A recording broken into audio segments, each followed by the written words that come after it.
Para wali menyebarkan Islam dengan menonjolkan akhlak yang mulia dan menjunjung tinggi kesetaraan.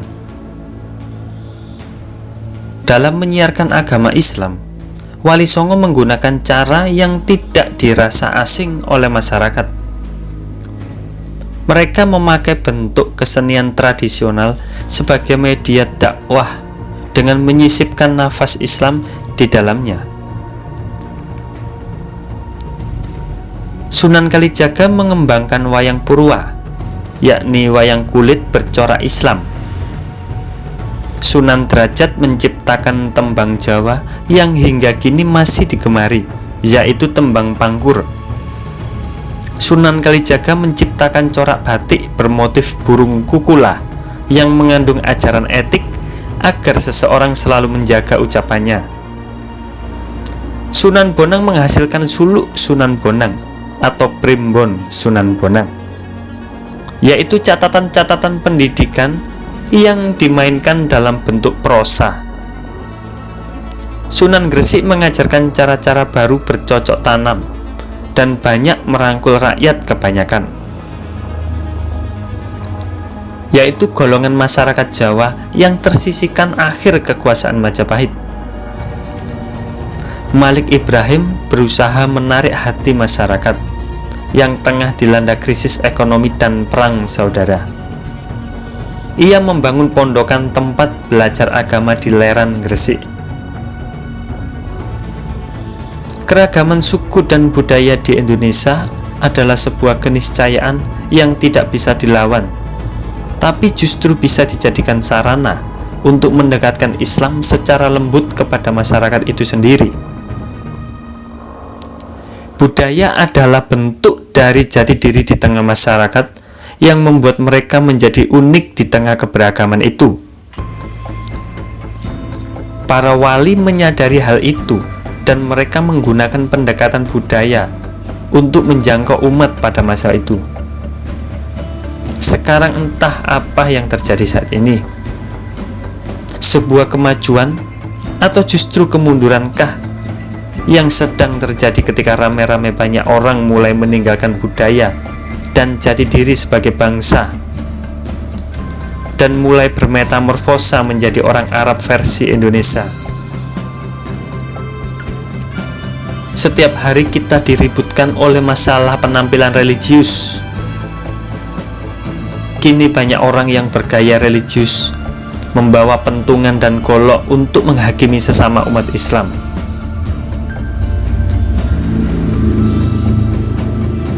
Kini kita lebih mementingkan penampilan Islami daripada akhlak yang Islami.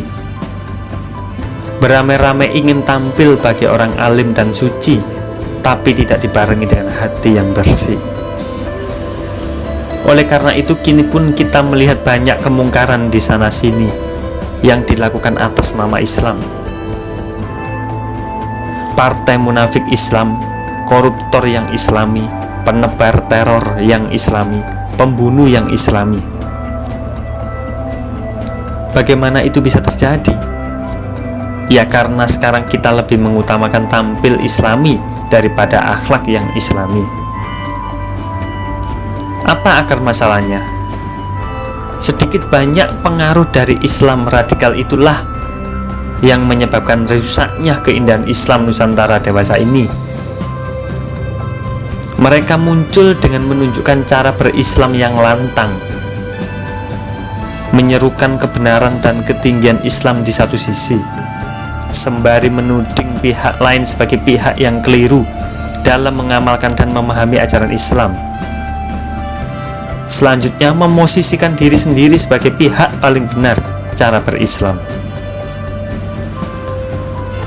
Beberapa gerakan Islam lantang ini sangat sibuk menguliti keislaman pihak lain dengan gaya sangat seru, heboh, dan berapi-api. Kalau perlu, siap untuk bergerak anarkis demi menyadarkan pihak yang dianggap tidak Islam,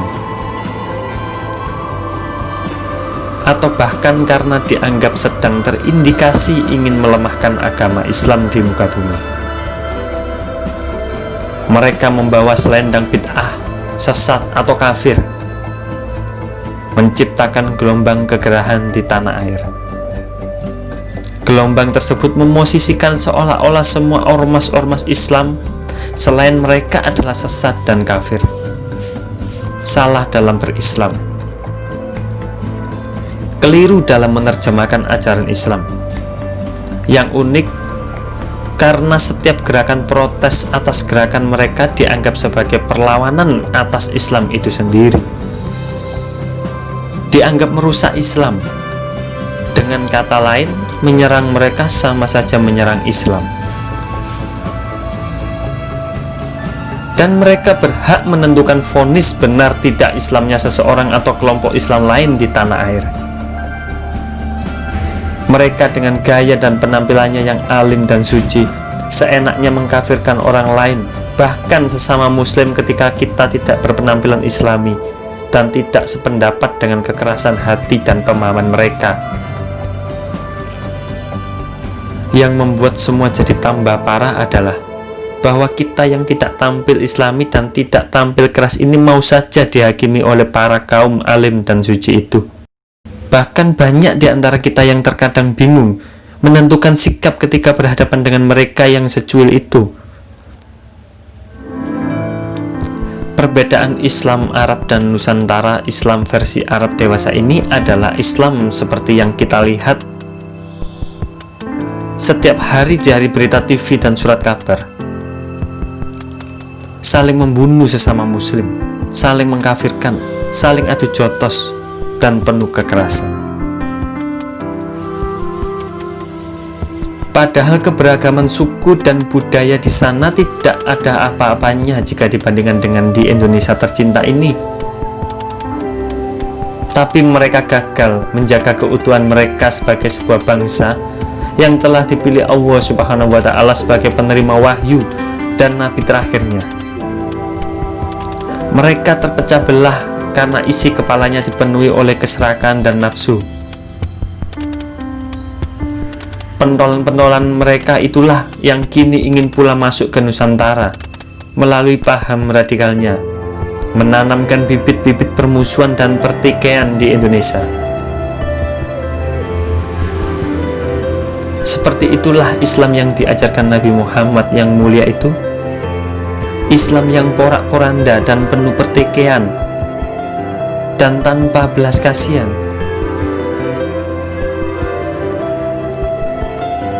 Hendaknya kita tetap berpegang teguh pada apa yang telah diajarkan oleh para wali dahulu.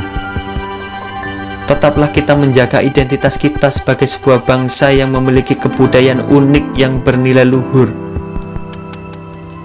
menjaga keutuhan kita sebagai sebuah bangsa besar dengan keragaman budaya dan suku yang melatar belakanginya.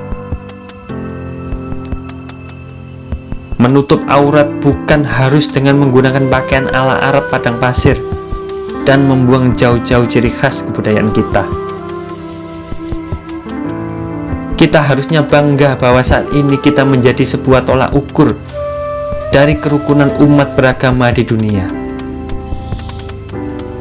Ketika dunia melihat Timur Tengah, maka mereka tidak akan pernah percaya bahwa Islam adalah agama damai. Tapi ketika mereka melihat Nusantara Indonesia tercinta ini, maka mereka pun kembali terpesona akan kedamaian Islam di negeri Khatulistiwa ini.